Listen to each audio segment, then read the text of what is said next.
মুসলিমরা গরুর মাংস খাবে না, মুসলিমরা গরু জবাইও করবে না, মুসলিমরা গরুর দিকে ফিরেও তাকাবে না, কারণ ওটা গোমাতা, ওটা একটা মাতা, ওনাকে পুজো করতে হয়। ওই জন্য মুসলিমরা গরুর মাংস আর কোনো মতেই খাবে না। এই বিষয়টা নিয়ে সবথেকে ক্ষতি হলো কাদের? মদ খেয়ে গরু কিনতে হবে, মদ খেয়ে গরু মদ খেয়ে কিনতে হবে। না তো গলায় দড়ি দিতে বলো, আর না হলে বিষ আনতে বলো। ও গরু লাগাচ্ছে, কোন আক্কেলে ও খাওয়া দিতে পারবে? এককাল গোবর।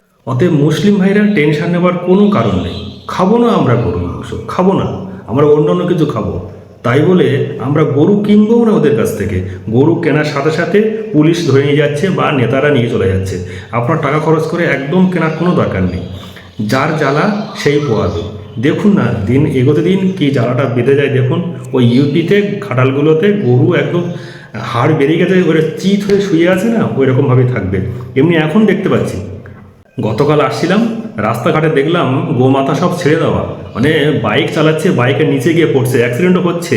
এবং এই অ্যাক্সিডেন্টে যখন কয়েকজন মরবে তখনই সবার টনক নড়বে যে গোমাতাদের রাস্তা ছেড়ে দিয়ে রাখার কী অবস্থা হয়।